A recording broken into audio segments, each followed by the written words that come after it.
What is going on, everyone? Welcome to episode 181 of Littleroot Lessons. As always, I'm your host, Carter Noble, joined by our fantastic co-host, Carl Wilkin. What's up, dude? It's hot.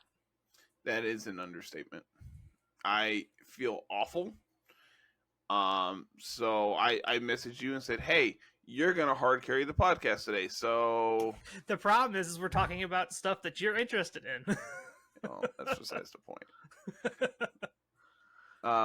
So today we're going to talk about the World's Championships that was a couple weeks back. Yeah, we talked about the VGC part. We talked about the VGC part. The TCG parts, we're going to take a look at the other stuff. Not Go. Go is whatever. It's doing its own thing. But we're going to take a look at maybe TCG a little bit, talk about some stuff going on there.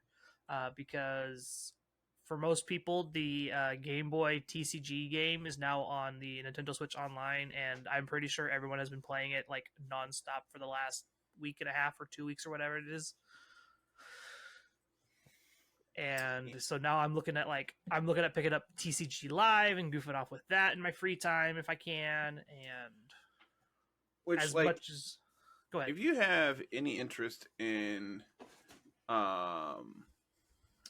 like the TCG at all, I would highly recommend downloading the client. Just because every month you get, like, as the first tier of the battle pass, you get like a 60 card deck. It's not going to be the best deck of all time. Like, this month is a Charizard EX deck, which I have been playing a very modified version of this list, where, like, the idea is, like, you get Charizard EX out. Its ability allows you to attach 3 basic fire energies in any way you would like when you evolve. There's a Charizard from Pokemon Go, the set, that says that your fire energies attached double the amount of energies attached. So 1 fire is now 2 fire, which is really convenient because Charizard EX needs 2 fires to attack. Oh, nice. So now it's just like, all right, cool, set up 3 things when I evolve this. That's pretty good. And so, like, just logging in, once a month gives you a collection. Yeah. And, like, that's how I had, when I first started, it was like, all right, here's like a good chunk of Lugia Archeops. Here's a good chunk of, like, the Mew VMAX deck, and, just like stuff like that. So that's how you can pretty easily build a collection just by essentially opening the client. And, like, the tutorials of the game are also very straightforward, very simple to play. And that's, like, as opposed to other card games, the tutorials for this is actually very understanding of, like, what the game is actually going to be about, right? That is a huge argument against, like, Yu-Gi-Oh! Is the basic mechanics of the game, when understood, don't dictate what an actual game looks like. Yeah. And it's very different. Same with, like, Magic. You can go download Arena, and, like, the tutorials will teach you how to play, but, like, it's not going to show you infinite combos or anything like that related to it. It's just going to be like, hey, this creature's bigger than this creature. That means you probably shouldn't attack into it. And, just like basic stuff, right? Yeah. So here's the basic rules rundown, and, like, we're not going to tell you anything else. Whereas, like, the Pokemon client actually is pretty straightforward as to, like, hey, here's how you evolve. And, like, past that, it's just like, all right, cool. Here's a deck. It's pre-built, so you, like, can have lines to be able to do whatever you want. And good luck. Yep, have fun. Oh. So, right now I have 1, 2, 3, 4, 5, 6, 7, 8, 9, 10, 11, 12, 13, 14, 15, 16, 17, 18, 19, like 19 standard decks built. Not all of them are as good as others. I don't have a problem. You have a problem. So, like, looking at stuff that I've actually played on here, I have, like, 6. Like, there's, like, 6 decks that I have built and played, and the other, like, 11 or whatever, just like, hey, here's half of this deck, here's half of this deck, here's and just like, because we open essentially one of every product that comes out, here's this battle deck, here's this battle deck, and so that's kind of nice. There's a lot of stuff like that unlike other card games, buying actual product in the real world gives you product on the client as well. That's a big thing, right? Like that's a good thing for the game. But yeah, so I figured we'd kind of look at maybe some of the top decks from TCG here, show everybody off what's going on, kind of explain how these work, maybe get some people into playing TCG if they can kind of sit on the fence. I know Seijun Park qualified again, I think, for Worlds in at least 2 different or 3 different categories, and ended up playing TCG because they're down here in 30th. And what's crazy is I've been really enjoying the current standard format for TCG, to the point where I messaged you the other day and said I kind of want to just record with this and just play the TCG and record content with it. So if that's something people are interested in, please let me know, because VGC for me right now is kind of in a dull spot where I'm not really playing as much as I normally would. We need to get the DLC, which is still a month, 3 weeks, 4 weeks away. So if you want additional content and that's something that is going to generate clicks and views, then by all means, that will be something I can probably throw together and put on and go from there. So if the comments are overwhelming that, hey, Carter, do that, then yeah, sure, okay. Sure, why not? And so the winner of Worlds, Vance Kelly, apparently we're supposed to know them. Yeah, they're a local player, evidently. Yeah, we did. They play at my LGS, and I've never looking at them. I don't think I know them, but Tiff was scrolling through Facebook and she saw where he had won, and she's like, "No way!" I'm like, "What?" And she's like, "Vance won Worlds." I'm like, "Who?" Who? Hi. She's like, I have a visitor. She's like, "You know him?" I'm like, "Yeah, I don't know, maybe." there's a possibility I do. I don't know. I meet a lot of people. She's like, I've sold cards to him. Yeah, that doesn't mean anything to me. Yeah, exactly. So, just because you've met him doesn't mean I have and whatnot. But they were playing the Mew Genesect Meloetta Fusion Strike deck. I guess is what you could call it. Yeah. So, Mew VMAX has an attack where it gets to choose one of your bench Fusion Strike Pokemon and uses the attacks based on it instead. So, what you're doing here is typically you're going to attack with Genesect V's Technoblast, or you're going to attack with Meloetta's Melodious Echo. Yeah, Melodious Echo. Sorry, but that's Mew's your main attacker in the deck. Genesect is the reason you play only Fusion Strike Pokemon. This card is absurd. So it is a Genesect V. So if your opponent knocks it out, they take 2 prizes. It has an ability that you can use once per turn to draw cards equal to the number of Fusion Strike Pokemon in play that you have in play. Yeah. So the first one will draw you into the second one, which will then draw you into the third one. and then you're pretty much set up from there and can kind of just snowball your Genesect lead and draw all your cards and have all access to all the stuff you need to win the game. So then from there, it's all right, cool. So you have your draw engine in the form of Genesect. How do you actually abuse what's going on here? So you have Elisa Sparkle, which lets you search your deck for 2 Fusion Strike energies and attach them to one each to 2 different Fusion Strike Pokemon. Typically, you're going to put them on 2 different Mews if you have them out. Yeah. You have 4 Battle VIP Pass, which is an item that you can only use on your first turn, which gets 2 basic Pokemon and puts them onto your bench. Notably, Genesect is a basic Pokemon. Mew is a basic Pokemon. So it is a 1-card combo and just sets up your deck. But Carter, you can only use it on turn 1. Correct. which is why when it's not turn 1, you can discard it to stuff like Ultra Ball to then go tutor whatever you want. Or your Cramomatic, which, you have to discard a card, flip a coin. If heads, you search for any card. Any card? Okay, that's really good. Yeah, it's computer search, but it's only discard 1, and it's on a coin flip. Yeah. Which is no big deal when you're drawing 20 cards a turn. Exactly. It's not really a disadvantage if you are throwing away cards you can't play, like Battle VIP Pass or some other stuff you don't need. Correct. So from there, it's just like you're trying to play a little bit of disruption in the form of like, you have like Lost City, which prevents your opponent's Pokemon from being like, when they're KO'd, they go to the Lost Zone instead of the discard pile. So like that makes them where they can't be brought back with something like Rescue Scratcher or like Super Rod or stuff like that. You have Path to the Peak, which says, hey, all Vs and VMAXs and Pokemon with a rules box, so anything that gives more than one prize essentially, has no abilities.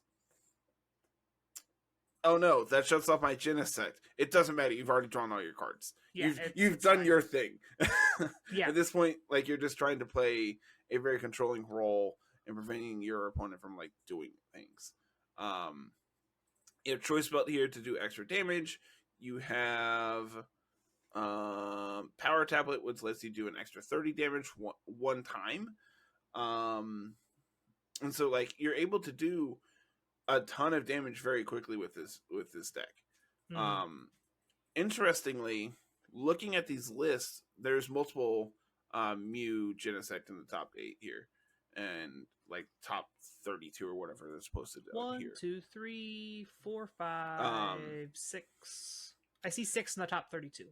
Of the ones I've looked at, Vance is the only one playing this Oricorio, which says that your Fusion Strike Pokemon take 20 less damage. That's pretty good. So like every other one is playing Ice Cube, which is really interesting, because Ice Cube lets you do, I believe it's 40 damage times the number of Fusion Strike energies attached, divided as you wish among your opponent, right? No, it's to one Pokemon as opposed to being able to divide it up. So it can do 160, but to the bench. Yeah. As opposed to 210 to the active, or with Melodious Echo, you can do 280 to the active. But Oricorio's attack is also, it's like 5 damage counters to your opponent's Pokemon in any way that you like. Does that mean it can also go to the bench? Yes. Okay. I just want to make sure that's what that said. Notably, Ice Cube says that it has to do all the damage to one. This isn't dealing damage. This is putting damage counters on them. So that is a distinction that needs to be noted. There is stuff that says, hey, your bench Pokemon can't be damaged. This isn't damaging them. This is putting damage counters on them. Yeah. I think there's like, what was it? Was it a Mimikyu that prevents? There's a card that prevents damage. I can't remember what it was. I saw it and I've lost it already. There is a Mimikyu running around, I believe. The second place, the Gardevoir deck here is not playing Mimikyu, but there is a Mimikyu that says it takes no damage from rules box Pokemon, which includes like your EXs and your Vs and like your V stars, all your really powerful Pokemon, your main attackers typically. So there's some decks that you literally just can't beat this Mimikyu.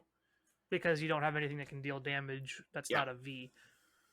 So that Oricorio kind of gets around that a little bit. The Manaphy is what I was thinking of. The Manaphy, there's a Manaphy that prevents all damage dealt to bench Pokemon from attacks from your opponents. So the Oricorio attack kind of gets around that. You can kind of just spread damage around it and do that if you need to. Mm-hmm. Okay. Or you should be able to. Because, again, you're not dealing the damage, you're putting damage counters on their Pokemon. Yeah. It's not the same as dealing damage. Which, again, then also means that, like, your Choice Belt and your Power Tablets aren't boosting the amount of damage you're doing. Because it is an effect of the attack of putting the damage counters on them as opposed to dealing damage. Yeah. Really, really awkward and, like, interesting like piece of tech here in this list. That just like if they're not prepared for is really interesting to see. What are you looking at over there? I had Lost Box pulled up because that's where I saw the mana fee. Gotcha. So yeah, there are in top 8 there are 3 mutagen effects. The other 2, instead of playing Oricorio, are playing that Ice Cube that I mentioned. Second place is Tord Reklev, who I believe is the only Gardevoir player. No, there's another Gardevoir down here in 6th place. So one of 2 Gardevoir players in top 8 here. This whole deck, like the idea behind this is you have Corellia, which is going to allow you to draw multiple cards. Like it is your draw engine. And Gardevoir EX, which you have to evolve into. It is not natural basic. You can play any number of basic psychic energies from your discard onto a psychic Pokemon. So you would discard your psychic energies to your Curlia effect to draw 2 cards, and then you could reattach them using the Gardevoir EX's ability. Correct. As often, and it's just as often as you like, right? The downside is whenever you attach an energy this way, the Pokemon it goes onto takes 20. It takes 20 damage. And it can't. It says you can't knock them out, right? Like so, if you reach the point where it would knock them out, you can't put more energy on. Correct. Okay. So then you have Zacian V here from the, I think it's Celebrations. That once a turn you can search for a psychic energy and attach it to one of your Pokemon. It is the Celebrations one. If you do, your turn ends. So like it's something that like when you're setting up, you can end your turn by doing this to accelerate energy that way. Yeah, that works out. Cresselia allows you to move damage counters around, mainly from being able to attach extra energies is good, but taking extra damage is a downside. So being able to use Cresselia to go, what if instead you took that damage? that's kind of cute. It's just like I'm gonna put this energy on this Cresselia, and it's gonna take 20, and then I'm gonna take this one and put it on you. So we talked about the Gardevoir EX being able to like attach extra energies. With Corellia being able to discard them, you also have Radiant Greninja, which is absolutely insane. This is one card that, like, when it first was spoiled, Tiff is like, we need to pick this up. This card is really, really good. It's like, I mean, yeah, it seems like fine. And like we got in pretty early. I think we picked them. I think we picked up like 3 play sets for $1, and then like the next week they spiked to like 5. I mean. The card is you can only ever play one of them. Yeah, but you like, have them. Correct. So like when you're building multiple decks to be able to play test against each other, it's just like here's a copy here. It's really convenient to have a lot of these like interchangeable pieces, having multiples of them to be able to play in multiple decks. Because like Radiant Greninja is really popular. Manaphy is fairly popular. Lumineon V is also fairly popular to be able to play. What does this Lumineon do? I'm trying to read it. I can't really read it. Whenever you play it to your bench from hand, you search for a supporter. Okay, so you can go and grab Iono, Professor's Research, Boss's Orders. I believe that's it. Yeah, that's it. That's all in this deck, but things like that. It's got like the trainer names and things like that. Correct. So notably, you can only use one supporter a turn for those who aren't aware. That typically means that your supporters are very powerful effects, such as like Boss's Orders, which you'll see in essentially 1 to 2 copies in every deck, which says, hey, whatever is on your bench, I want it. You get to switch their bench to their active. Yeah. Which is just a huge effect because like when you're setting up, you can typically throw something up front and it's like, hey, I don't care what happens to this. I need time. And then they go, all right, well, Boss's Orders, I'm going to kill the thing that you're setting up on. It's like, so that's really inconvenient. I'm familiar enough with this card because it's also it's called Gust of Wind in the old Game Boy game. And I use that all the time. Correct. Professor's Research is Professor Oak. And so the reason they switched to these like generic names is because they were tired of printing the same card with different names. I understand. Because like for years you had, you know, Juniper, you had Sycamore, and just like you had the same card with a different name for the next like 5 years or whatever, and so it was very tedious. And so now it's just like, here's Professor's research. This is what it is. This is what it does. And it's, you know, denoted as to like what characters on the art here. So we have, I believe the Limitless database uses Professor's research as Professor Sada as the like default, and uses Getz's on the boss's orders. I believe that's because these are the most recent printings. I would believe so. Don't quote me on that. But dude, so because I'm me, Pokemon is a fairly cheap game to play. In all actuality, like you can go build the first place world stack for $60. Like this one, this Gardevoir deck I have on screen is priced for $57.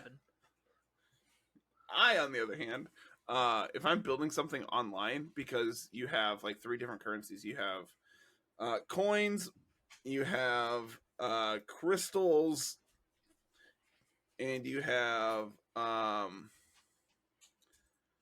some other type of coin. The third one is like, if you open something that you already have 4 copies of, you get these like it's essentially dust from like Hearthstone, where you can redeem them for different cards or whatever. Notably, you can get all the full arts and all the promos and stuff like that with them. So all of my decks that I play are maxed out rarity, because why not? You might as well, yeah. Like, if you're gonna play it online, you might as well. You're not really spending real money on it, so it's fine. I have 2 playsets of gold Ultra Balls because there's 2 different arts. Of course you do. Because why not? Of course you do. There's the like, I think it's black and white era ones, which is just like, it's the card in the frame, but the border is gold. And then there's a new one where it's like a full art gold card with the art in the middle. And so, I've seen that one before. I know that one. That Ultra Ball. I really like the old ones, but Tiff really likes the new ones, so I had to get both. Might as well, yeah. Actually, she hates the golds, so like, if like and like Rainbow Rares, we both hate, so like we always just play the full arts. Makes sense. Her exception to the rule is energies. If she's playing basic energies, she wants them to be gold. I understand that too. That you want pretty energies. Correct. So yeah, that's, you know, Gardevoir, like your main attacker here is like your Gardevoir EX doing 190, which is like fine. Or you have the Gardevoir here from Chilling Reign, which does 60 plus an extra 30 for each psychic attached to this Pokemon. So you can just like load it up with a ton of psychics and then like start one-shotting things. I was looking through the energies down here, and I was reading this reversal energy. This seems important. If you have more prize cards remaining than an opponent, and if this card is attached to an evolution Pokemon that doesn't have a rules box, this card provides every type of energy, but only 3 at a time. So yeah, it's just like triple psychic energy. For whatever. Yeah, so your Gardevoir, this is an extra 90 damage on Gardevoir if you're behind on prizes. That's pretty good. It's pretty okay. That's pretty good. It's like, I'm just going to play this 1 energy card on my Gardevoir, and then I'm going to attach another one to my Gardevoir using the Psychic Embrace and all that jazz, and it gets really big really quick. So, unlike the GB era game, double colorless energy doesn't exist anymore because it's really overpowered. Yeah, that card is really good.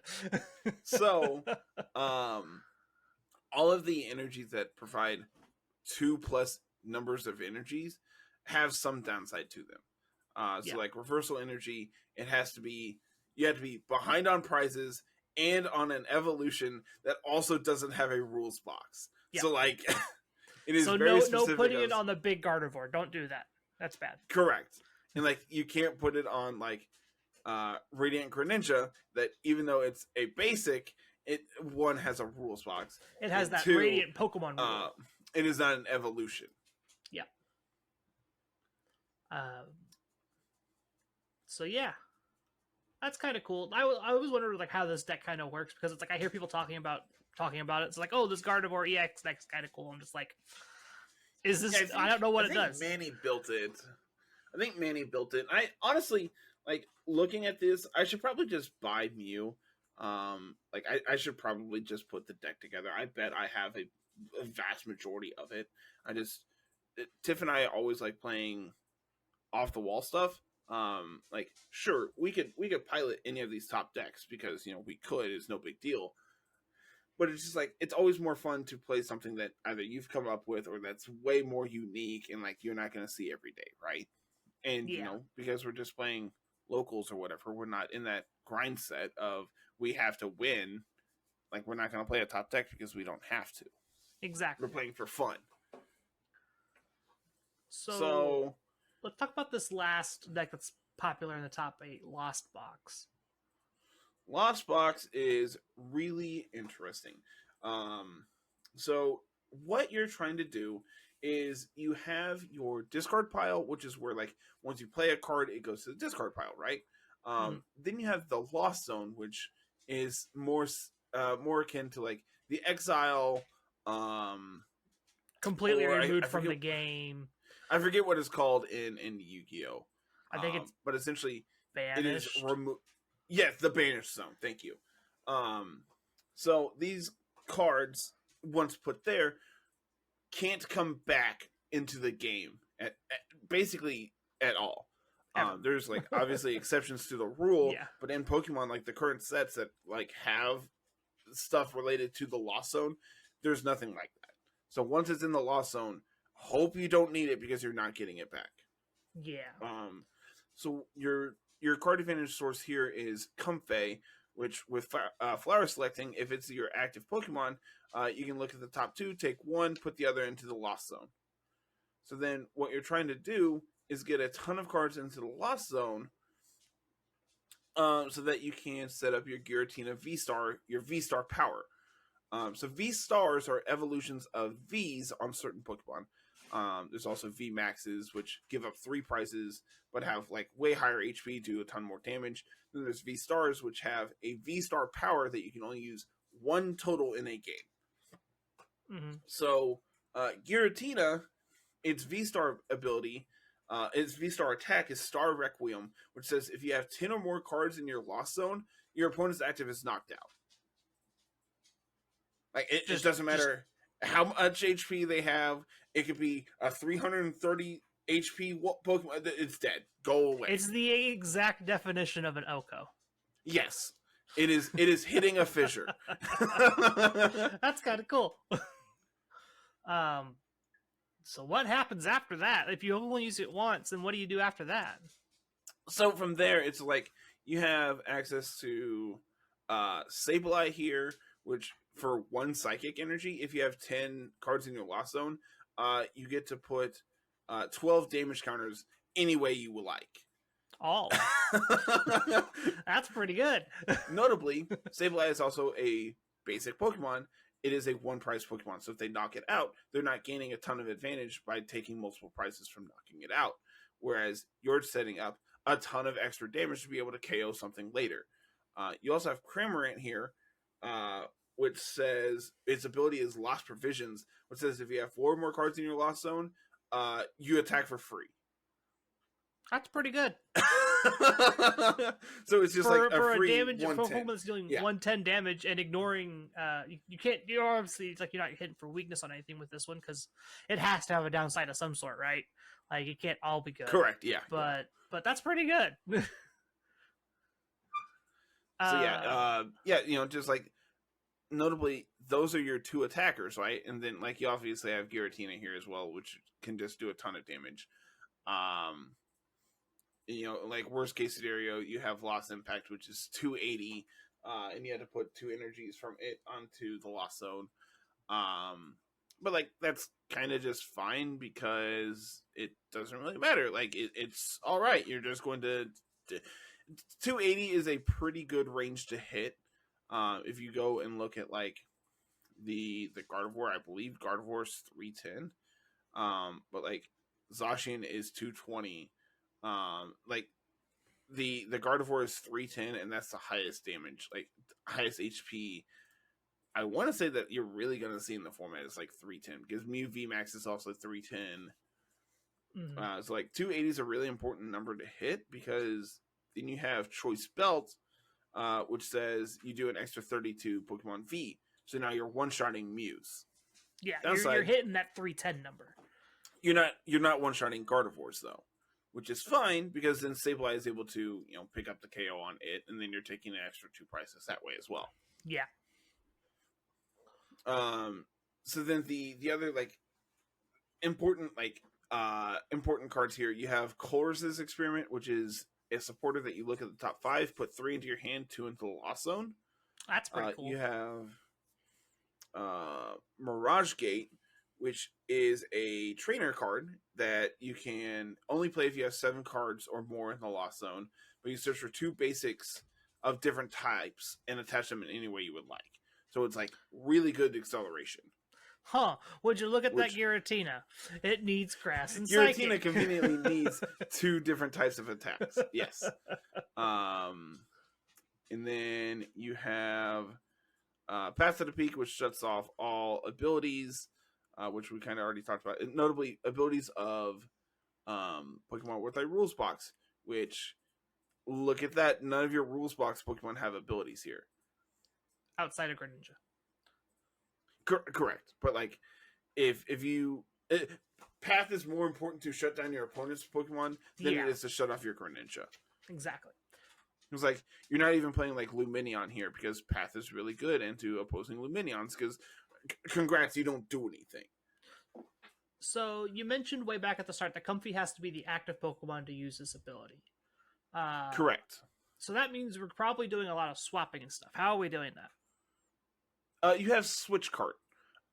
This is an item card you play 4 of here. It switches your active out and heals them for 30. That's pretty good.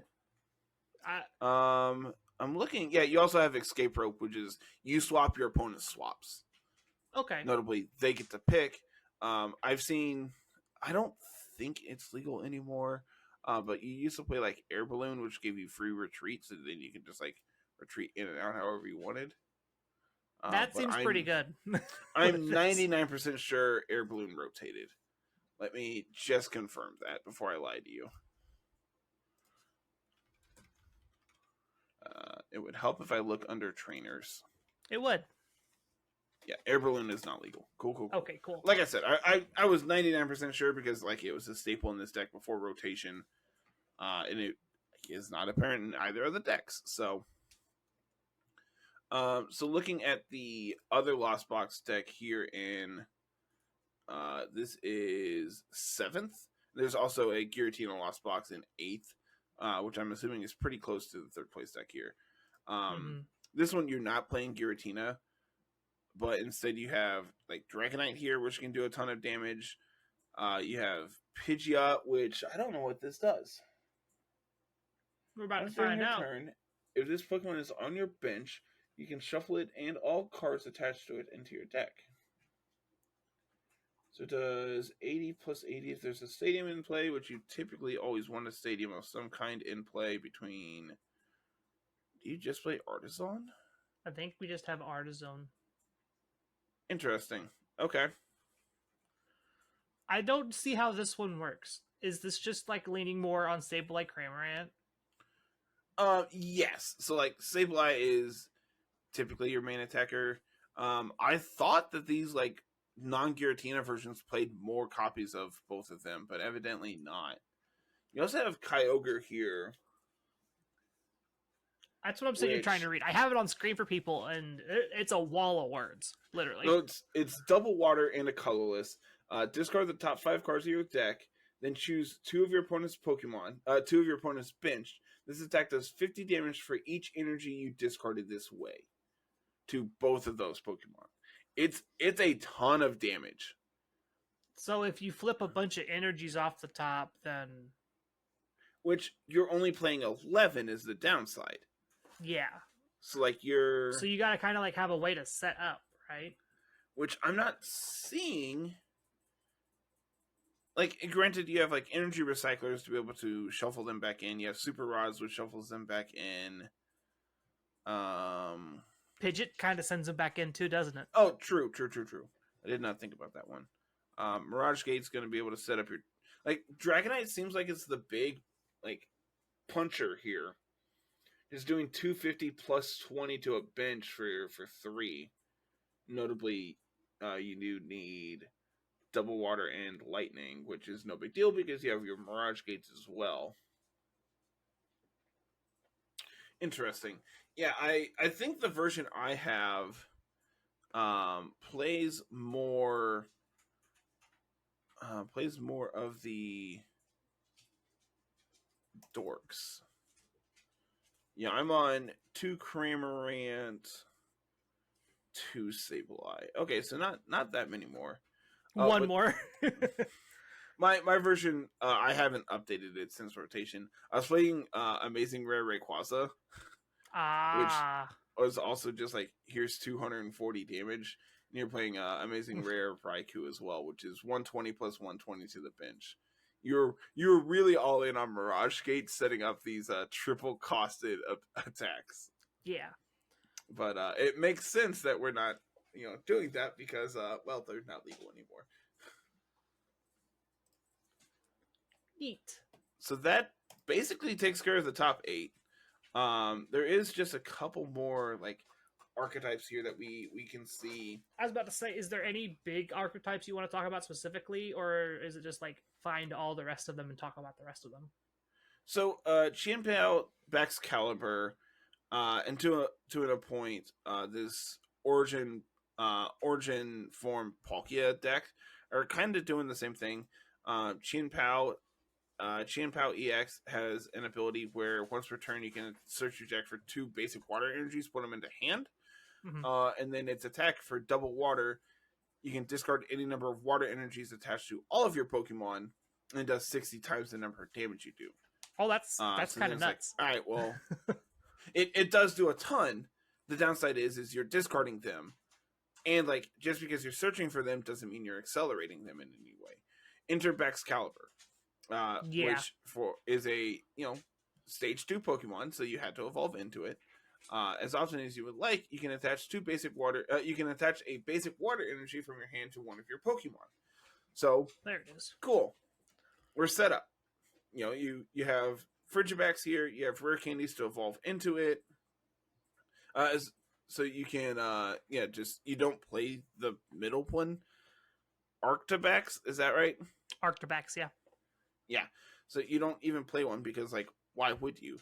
When instead you can just skip a turn by rare candying into Baxcalibur. Yeah, like when you rare candy is such a good card. it's busted. It is absolutely insane. The Charizard deck I'm playing is very reliant on rare candies. I bet. Because not only do you have Charizard, you also play Pidgeot V, which like is once per turn computer search. That's so like good too. Yeah, it's pretty all right. But so you talked about the Baxcalibur doing that thing. The origin form Palkia V-Star kind of does that too with its V-Star power. Yes.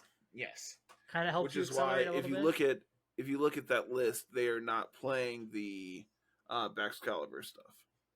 Yeah.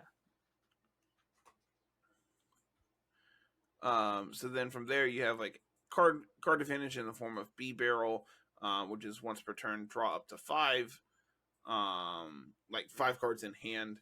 You have Radiant Greninja, which how convenient, you're playing only basic energies anyway, so it makes sense to be able to pitch them to draw extra cards. It combos really well with your Chien-Pao, being able to tutor out 2 of them every turn to then be able to discard 1, draw 2 extra cards. Like it's deck thinning into card advantage itself.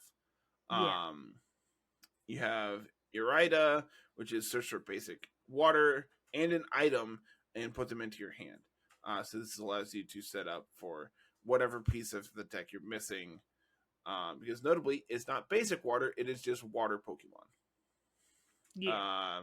So you can go and grab either V or V Star, Chien Pao, or Greninja, or or Luminion. or Bax Caliber, depending on which version of the deck you're playing. Yeah. This version, I'm looking at the Chien Pao Bax Caliber list. I believe you have Palkia pulled up. I have Palkia pulled up. Yeah. This is playing Super Energy Retrieval, which is discard 2 cards, put 4 energies into your hand from your discard pile. So like, hey, look at that. Chien Pao was able to KO something. How do I get my energies back? How conveniently I'm going to be able to just pick them up. Yeah, let me just pick them all back up and do stuff. You reattach with Bax Caliber and then one-shot something else for, 280. Yeah, that seems much more consistent than this Palkia V-Star version. And like, I personally like the Bax Caliber version more. I know that the Origin form Palkia, I believe, has like a battle deck that's like just like a base version of that deck by itself without like the Chien Pao. It was before that came out. Yeah. It's like it's a very good starting point to be able to build that deck. Gotta sip on water. Yeah, absolutely. Like I said, I was not anticipating talking a lot, and then we're like, hey, this is a thing. Yeah. So then something that I actually think is like probably one of my favorite decks in the format currently, there's Inteleon Urshifu, which this is 11th place in the hands of Alex Schminansky. I'm so sorry. I'm so sorry. Just brutalized it. So you have Inteleon VMAX here, which is discard water energy from your hand to do 20 to 2 different Pokemon on the bench as an ability. And then it has an attack here of 70, pick up an energy, deal an extra 70. You're mainly using it to be able to snipe things off the bench. Because that's again, notably, this is putting damage counters on, not dealing damage. Yeah. And then we have Urshifu VMAX here, which is for double fighting and colorless. Discard all energy from this Pokemon. This attack does 120 to 2 of your opponent's Pokemon. Notably, that one actually is dealing damage. It is affected by Mana Fee. Yeah. But notably, all of these Pokemon are Rapid Strike Pokemon, as they're denoted on the cards. So you can play Octillery here, which has an ability of once per turn, search your deck for any Rapid Strike card. Let you go and find it. So it sets up finding whatever piece you're missing. You play 4 Rapid Strike energies. Typically, yeah, we have 2 Karina's Focus, which is a supporter that lets you tutor for as well. That's pretty cool. See. And then you have 3 Towers of Waters, which is stadiums as well, because there can only be 1 stadium in play. So if your opponent has like a Path to the Peak in play, and you would really like them to not have a path, you can tutor up a Tower of Waters, play it, which then reduces your retreat cost of your Pokemon because you're the one playing Rapid Strike, gets rid of their stadium, and then you're able to like press advantage that way as well. That's neat. One card I absolutely love in this deck, there is Medicham V, also notably a Rapid Strike Pokemon, which says Yoga Loop, which is double colorless. Put 2 damage counters on one of your opponent's Pokemon. If that Pokemon is knocked out, take an extra turn. Oh, that's so cool. So if you can get like the Medicham set up in a position, you can take a couple turns in a row there. Unfortunately, you can't use it in an extra turn. You can only take 2 turns back to back. But it's still 2 back-to-back turns. So, we talked about it a little bit here. There's Rapid Strike Energy, which provides water and fighting energy to only Rapid Strike Pokemon.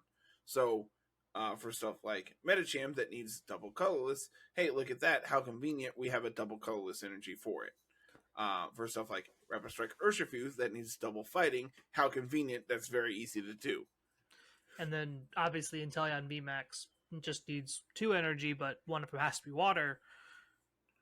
Correct. You can just play a Rapid Strike, attack, pick it up, do 140 instead. And then, like, your energy is back in hand, so your opponent's not able to, like, Giacomo it away. Like, that's something that, like, is seeing play right now is, like, just the supporters destroy a special energy. Okay. So, like, that's something to be aware of. There's also in these decks that aren't playing V-Stars, you have Forest Seal Stone, which is a Pokemon tool. Typically, Pokemon can only have one tool attached to them, and this one specifically gives a Pokemon V that this is attached to a V-Star ability of once per game, you can search your deck for any card. That's pretty good. Yeah, I mean, so it takes a little bit of setup, right? Like, obviously, you have to be playing Vs. How convenient. Yeah, I was to say, it's just like, we just have 3 Inteleon V, 2 Rapid Strike Urshifu V, 1 Lumineon V, 1 Medicham V. It's just like, we have Vs. Granted, VMAX also count towards that. Yeah. Because they are Vs. So, your Inteleon VMAX and your Rapid Strike Urshifu VMAX can also count towards that. Spiritomb is another card here that some decks just can't beat. It just can't be dealt damage by Vs.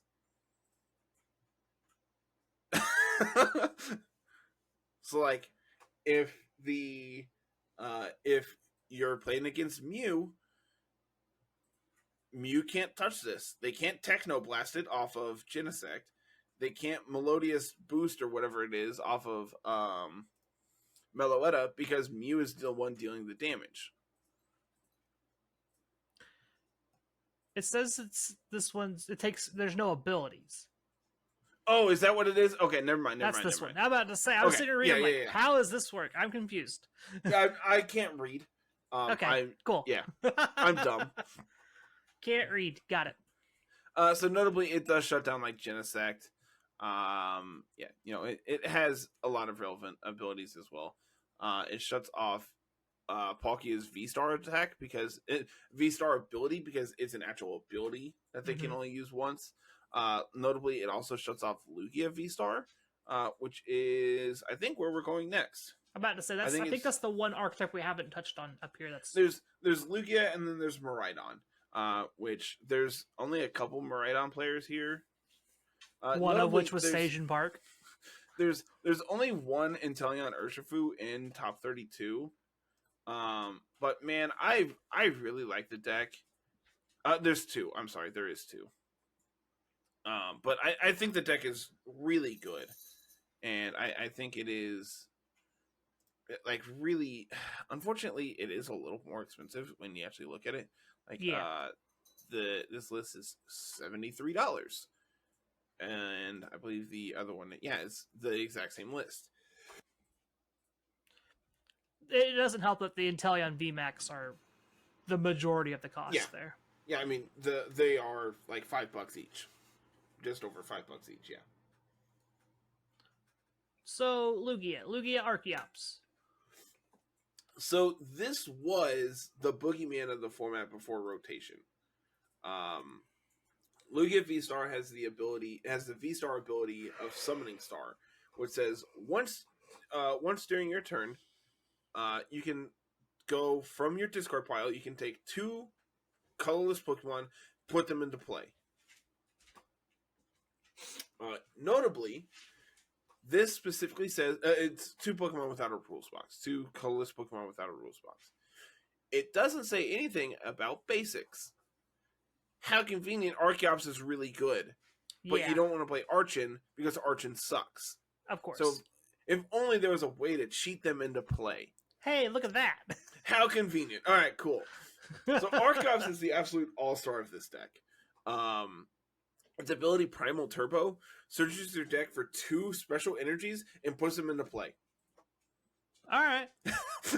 So not only is it acceleration, but like it's also like deck thinning because you're getting 2. Like, it's absurd. Hey, look, double colorless. Yeah, but you do 20 less damage. I mean, that's fine. You're hitting for 200. That's fine. So I really liked this deck before rotation. Let me see if I still have it on here. I believe I do. Because before rotation, you were able to play powerful colorless energy, which your colorless Pokemon that it was attached to deal 20 more damage. So being able to tutor for them off of your Archeops, which conveniently you're putting 2 into play, so you're getting 4 energies every turn. Mm-hmm. You're able to just go get 4 powerful energies, put them on Lugia, and then go, all right, I'm dealing an extra 80 damage. Get him. And the other one I really liked playing was Lucky Energy, which says if this is in your active spot and is damaged by an attack, you draw a card. That's pretty good. If you're, putting multiple of them on a Pokemon, they all trigger. Which that's pretty Lucky good. Lucky Energy is still legal. But these versions nowadays are playing single strike energies to power up your Tyranitar V and like your Yveltal and your Stoneturner, and like you have a single strike package here. So you have all 3 of the like sub archetypes of Pokemon in play here. You have single strike, you have your rapid strike, and then you have your fusion strike Pokemon, all represented here in Top Cut. Neat. So you have Tyranitar V here, which is dark and 2 colorless. For 60, you discard the top 2 cards of your opponent's deck. Or for double dark, double colorless, you do 240 and discard the top 4 of your deck. That's a lot. You have it is. It's a lot of cards. But again, it's also a lot of energy, and that's why Tyranitar saw essentially no play before this. And why it now sees play is because you're doing it with Archeops, and so it doesn't really matter. You're able to accelerate really quickly and all that jazz. The list you have pulled up here, which this is the 12th place deck, I believe. Yes. Is playing single strike Urshifu V and VMAX. Notably, so single strike energy provides dark or fighting, and it does an extra 20 damage, but it has to be attached to a single strike Pokemon. So Tyranitar is doing actually like 100 for 3 energy, or 280 if not more. It's a lot of damage. It adds up really quickly. That's pretty good. 280 for 4 is just within that, like you said, it's that magic number where you can almost take them out. If you pull out all 4 of them and attach it to a Tyranitar on one turn, now you're hitting 320. And 320 is way better because you're able to one-shot everything, essentially. So we have this one of Urshifu VMAX, which I haven't read this one in a while. It does 100 for 3 colorless, or for 3 fighting and a colorless, you do 270, but you discard all energies done attached to this, and it can't be prevented. Interesting. Neat. Interesting. You're also playing Radiant Serena, which is awesome. This is what I played when I was playing. I was playing Lugia Archeops with Blissey V, which its ability, its attack does like 10 plus 30 for each energy attached to it, and you get to attach 3 energies from your discard to it. Oh, that's cool. So there were games where I'm hitting 300 on turn 2 because Seems decent. You go get 4 powerful energy. You discarded a bunch of stuff too, like your Ultra Balls and stuff. You discarded a bunch of energies. Now you're reattaching, so you're like, all right, here's my lucky energies. You can't touch me. You can't kill me because I have 1 billion HP. Radiant Serena is going to heal me every turn. Yeah, it was a really fun deck, and I'm sad to see that it's essentially not playable anymore. Womp womp. Who knew? Losing one of the best energies for the deck means that the deck's not playable. Who knew? Yeah, this seems really cool. It's just like energy acceleration and really powerful hits. And yep. Yeah, it's a really fun deck. I would if you're interested in playing this like at all, I have it essentially built. I need to pick up the Rampart Strike stuff because mine is still the pussy version, but that's besides the point. That's besides the point. I'm 99% sure I own all of it. Looking through here, so the last one's it's Miraidon Flaffy, right? Yes. I'm gonna open Sage and Parks for one because it's cool. I also open Sage and Parks. See, you are a Fluffy is from Evolving Skies, I believe. Yes, cool. That says once per turn you can attach a lightning energy from your discard to one of your bench Pokemon. Miraidon EX says once during your turn you may search your deck for up to 2 basic lightning Pokemon and put them onto your bench. So this allows you to go get Mary or be able to go get like one of your like sweepers in the form of like Raichu, Flying Pikachu, or Zap, like one of those, or Zapdos, so you can do extra damage. Yeah. So, and then Miraidon also just does 220 for 3, but it can't attack next turn, which is no big deal. Like, sure, you're doing 220, and then you're gonna just like escape rope out, and then bring in something else and punch them. Exactly. So, your form of you have card advantage here in the form of Raikou, which is if this is in your active, you can draw a card once per turn. And then its attack is a lightning and 1. You do 20 plus 20 for each bench Pokemon. Not just yours, benched Pokemon. So you kind of want to get your opponent's bench full too. Correct. So you can do upwards of like 220 by itself. Is there ways to just fill your opponent's bench too, or? No, I can't think of anything off the top of my head that gives them Pokemon. I think there's like Echoing Horn, which like revives a basic onto their bench or something. I could be wrong. All right. So Raichu, this is a lightning. If you're going first, you can use this attack during your first turn. Search your deck for a lightning energy and attach it to this Pokemon. And then for double lightning, you do 60 for each lightning discarded from your Pokemon. Notably not from this Pokemon, from your Pokemon. So yeah, this is essentially just Chien-Pao. You're Chien-Pao. It's electric Chien-Pao, got it. Right? Yes. Is now electric Chien-Pao. Confirmed. Flying Pikachu, this is 1 for 20 plus chance for para, or 120 plus can't be damaged. Okay, cool. So you just get to ignore. Yeah. No, it's only effects, not damage. Wait, yes. It says prevent all damage and effects. I can't read, Carl. I'm about to say, I know Flying Pikachu. I have one sitting over here. I don't know what you expect from me. To know your stuff. And then because you have all these Rapid Strike and Fusion Strike and Single Strike Pokemon running around, Drapion V punishes them. So this ability, it says that this Pokemon's attack costs a colorless less for each Single Strike, Rapid Strike, or Fusion Strike Pokemon in play. Yeah. So for 4 colorless, it does 190 plus 60 to the bench. I'm sorry, to your bench. That's fine. Which, like, yeah, sure. You're doing 190 for 0. Like, I feel like this is a fine trade-off. You hit your Squawkabilly. You don't really care. Yeah. Which we didn't talk about Squawkabilly in the last deck either. Squawkabilly was in the Lugia deck. Yeah. What does this thing do? So on your first turn, you can discard your hand and draw 7 cards. Or draw 6 cards, I'm sorry. That's pretty good. It's pretty okay. And like because Pokemon is full of like ways of adding consistency.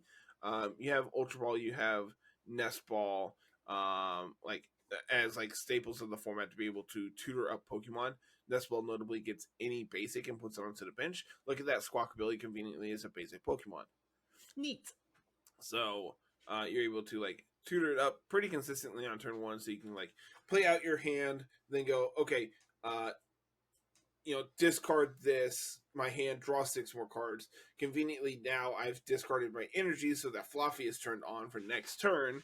So, like, it's actually a pretty interesting piece of the deck. And in, like, the Lugia deck, you're able to discard your Archeops as another, like, outlet there. Neat. Yeah, this deck's really cool. I've tried to make like Fluffy plus Rayquaza work for multiple formats now. It wasn't good in the last format, and it's definitely not good in this format. So like, this is probably what I should play if I want to do that. But yeah, Rayquaza's cooler. Rayquaza's cooler. All right. Well, we spent the majority of the episode talking about TCG, so we're kind of running out of time. Which is fine. I feel like I've done a lot of talking for a guy who said he wasn't going to. Exactly. So. I got you. I tricked you. I got you to sucker in. You're welcome. I appreciate you. Oh. I don't know if it's like apparent in my voice, but I feel awful.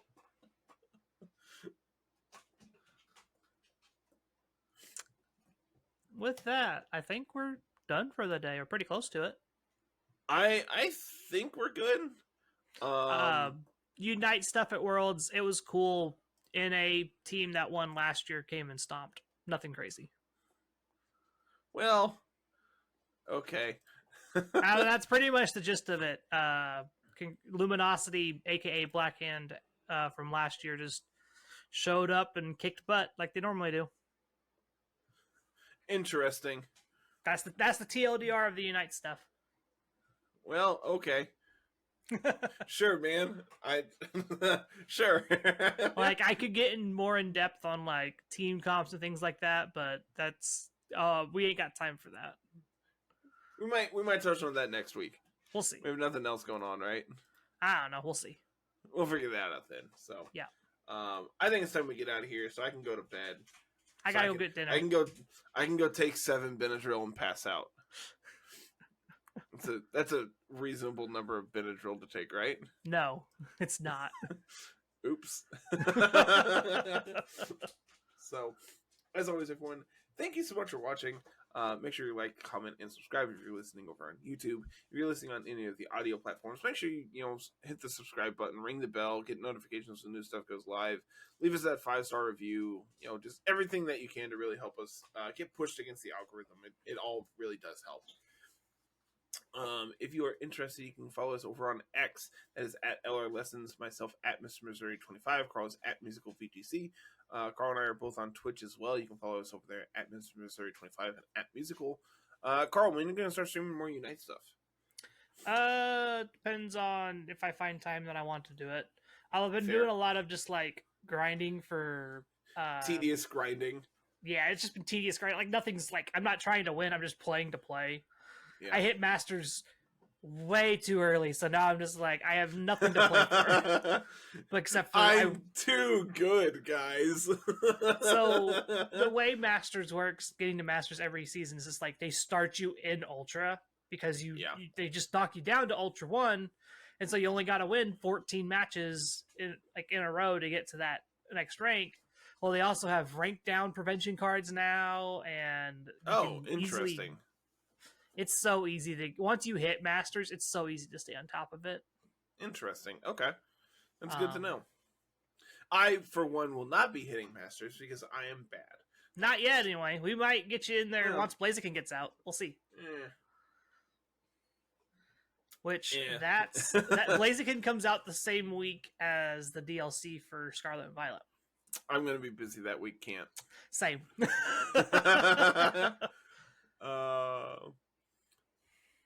Let's see. Well, if you want to hang out with us in our amazing community, you can do so over on Discord. That link is always down in the show notes.